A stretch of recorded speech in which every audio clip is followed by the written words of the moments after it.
He oversaw experiments so horrific that even hardened war crimes investigators couldn't stomach the details. Vivisection without anesthesia, deliberate infection with plague and cholera, frostbite experiments on living prisoners. Shirō Ishii, the man who turned human beings into lab rats, should have faced the gallows at Nuremberg. Instead, he made a deal with the devil, and that devil wore an American uniform. This is the true story of how one of history's worst war criminals walked free, and why the governments that protected him kept his crimes hidden for decades. Rumors had been spreading for weeks in Tokyo about a shadowy figure from Japan's wartime past.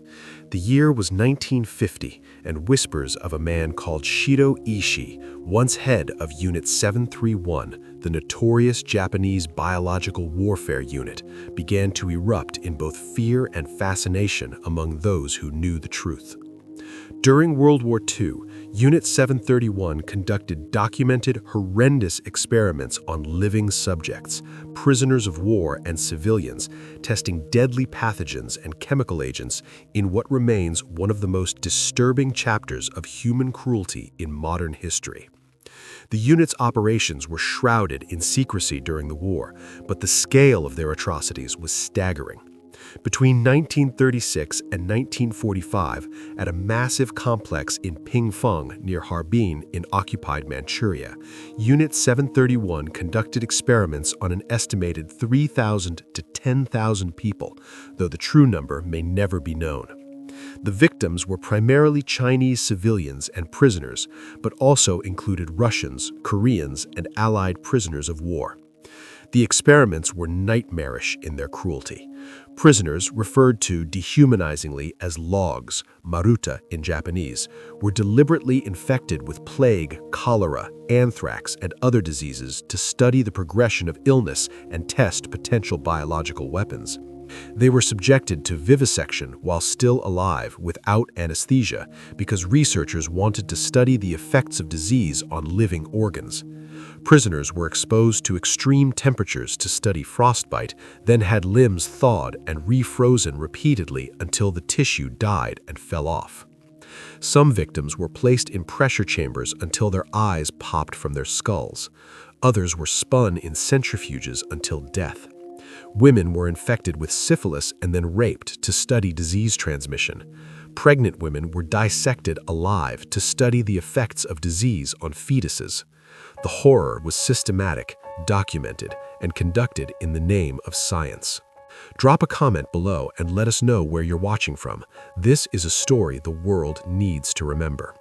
Yet despite these documented atrocities, crimes that easily match to the horrors perpetrated by Nazi doctors like Josef Mengele, many of Unit 731's leaders, including Ishii himself, evaded prosecution at the Tokyo War Crimes Tribunal.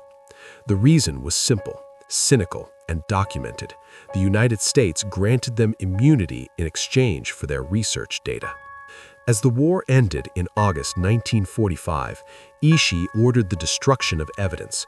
The Pingfeng complex was blown up, remaining prisoners were executed to eliminate witnesses, and documents were burned. Ishii faked his own death, spreading rumors that he had died of illness and went into hiding. American occupation forces initially sought to prosecute Unit 731 members as war criminals. Soviet forces, who had captured some Unit 731 personnel during their invasion of Manchuria, conducted their own trials in Khabarovsk in 1949, publicly exposing some of the unit's crimes and sentencing several members to labor camps. However, the American approach took a darker turn. As the Cold War intensified, American military intelligence and biological warfare researchers realized that Unit 731 had conducted experiments that would be impossible to replicate ethically. Experiments that had produced valuable data on biological weapons, disease transmission, and human physiology under extreme conditions. Documents declassified decades later revealed that American officials, particularly those in the biological warfare program at Fort Detrick, Maryland, made a calculated decision: grant immunity to Unit 731 researchers in exchange for their data, and keep that data exclusively out of Soviet hands. General Douglas MacArthur's headquarters negotiated directly with Ishii and his colleagues. In exchange for immunity from prosecution, they would provide detailed reports on their experiments. The deal was documented in a series of communications between Tokyo and Washington. In one memo, officials noted that the information obtained from Japanese biological warfare experiments would be of great value and was obtained fairly cheaply. If this kind of investigative history content interests you, hit that subscribe button. We uncover the stories that governments tried to bury. The price?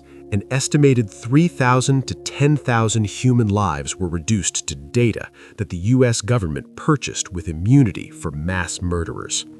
Ishii provided his research in a series of reports spanning thousands of pages, detailing the effects of various biological agents on human subjects. American biological warfare experts reviewed the data and concluded it was indeed valuable, information that couldn't have been obtained through ethical research.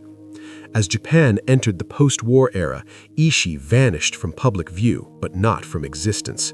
By the early 1950s, his ghost began to haunt the memories of survivors who were emerging from the shadows, finally able to speak about what they had witnessed or experienced. Victims and their families staggered under the weight of their trauma. Stories of human experimentation, vivisection without anesthesia, and the devastating effects of biological agents on helpless populations slowly began to surface, though they were largely ignored or suppressed. The calls for justice grew louder among victim communities, particularly in China, but Ishii remained protected by the cloak of the American immunity deal and Japanese government silence. His name was buried under layers of secrecy and government protection on both sides of the Pacific. The Tokyo War Crimes Tribunal, which prosecuted Japanese leaders for conventional war crimes, never heard testimony about Unit 731's biological warfare experiments. As the Korean War ignited in 1950, rumors suggested Ishii was not just hiding, but may have been consulted by Japanese or American authorities regarding biological warfare, though concrete evidence of such ongoing involvement remains disputed.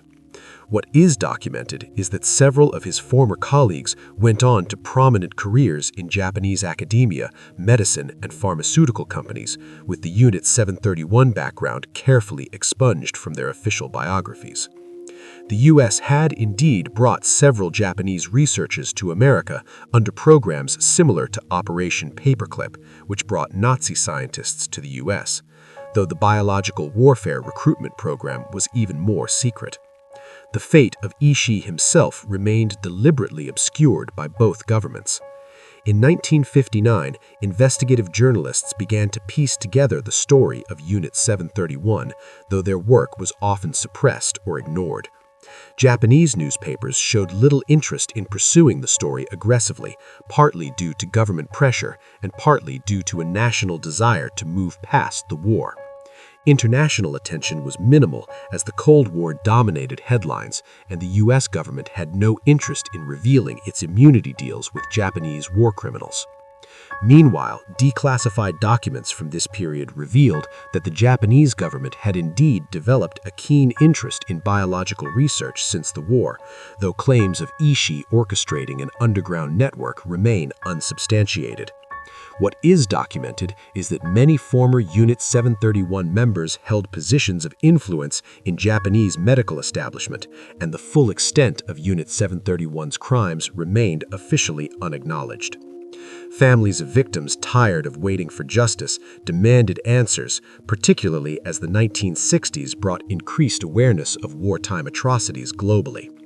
The government's silence stoked conspiracy theories and legitimate concerns about whether justice would ever be served.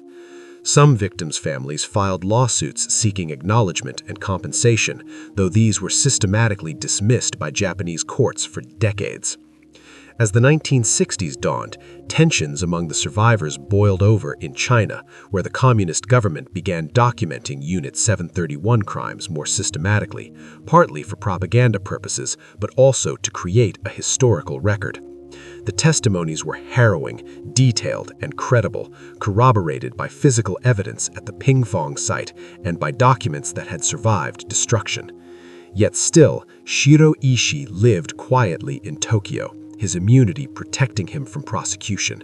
He worked as a consultant and lived comfortably, the immunity deal ensuring he would never face trial. American officials occasionally consulted with him on biological warfare matters, according to some declassified documents, though the full extent of his post-war activities remains partially classified even today. In the late 1960s, as public awareness slowly grew, Ishii gave a rare interview in which he expressed no remorse, instead characterizing his work as necessary wartime research. He lived his final years in relative obscurity, known to his neighbors simply as a retired doctor, his horrific past hidden behind a veneer of ordinary restability. In October 1959, Shirō Ishii died of throat cancer at age 67, having never faced trial for his crimes. He died a free man in his own bed, surrounded by family, a luxury denied to the thousands who died screaming in his laboratories. No government charged him, no court convicted him, no prison held him. The immunity deal held until his last breath. Before we wrap up, comment below where you're watching from and subscribe to our channel. Stories like this need to be told, and your support helps us continue investigating history's darkest chapters. The legacy of Unit 731 lingered long after Ishii's death. It wasn't until the 1980s and 1990s that the full scope of Unit 731's crimes became widely known internationally, as historians gained access to declassified documents and survivors felt safer speaking out. Japanese investigative journalist Keiichi Tsuneshi and American historian Sheldon Harris published detailed accounts that finally brought the story to wider attention. In 1997, former Unit 731 members gave public testimony in Japan for the first time, confirming the horrors that had been rumored for decades. In 2002, the Japanese courts finally officially acknowledged that Unit 731 had conducted biological warfare experiments and killed prisoners, though the government has never issued a formal apology or provided systematic compensation to victims' families. The Pingfong site, once destroyed to hide evidence, has been preserved as a museum documenting Unit 731's crimes. Chinese survivors and their descendants continue to seek acknowledgement and justice, though most lawsuits against the Japanese government have been unsuccessful. The American immunity deal remained one of the most controversial decisions of the post-war period.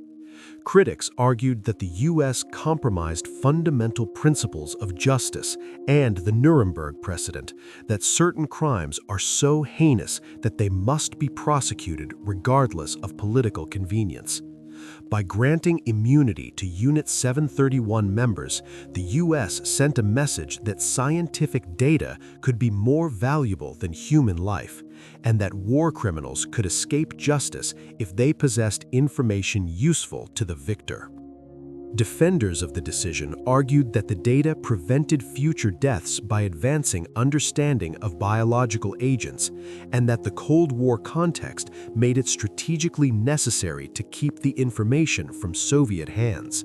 However, post-war reviews of the data suggested that much of it was scientifically questionable, poorly documented, and of limited practical value, certainly not worth the moral cost of granting immunity to mass murderers. Japan was forced to confront its dark past, but the memory of Shirō Ishii and his horrific deeds remained locked in a narrative of forgotten shadows far longer than the crimes of comparable Nazi war criminals. While Nazi doctors were prosecuted at Nuremberg and their crimes became widely known, Unit 731's atrocities remained obscure for decades, protected by government secrecy on both sides of the Pacific. The case of Shirō Ishii raises profound questions about justice, accountability, and the moral compromises nations make in pursuit of strategic advantage. It demonstrates how easily principles can be sacrificed when governments prioritize political and military interests over human rights. And it serves as a reminder that sometimes the greatest crimes go unpunished not because evidence is lacking, but because powerful institutions decide that punishment is inconvenient. Today, the story of Unit 731 and Shirō Ishii's escape from justice stands as a warning about the dangers of allowing geopolitical considerations to trump accountability for crimes against humanity. The victims, Chinese civilians, prisoners of war, innocent people who died in agony as human guinea pigs, never received justice. Their families never received meaningful acknowledgement or compensation, and the man most responsible died peacefully in his bed, protected by the very nations that claimed to stand for justice and human rights. This is the crime that was committed twice. Once in the laboratories of Ping Fong, and again in the back rooms where immunity deals were signed. The first crime took thousands of lives. The second crime killed justice itself.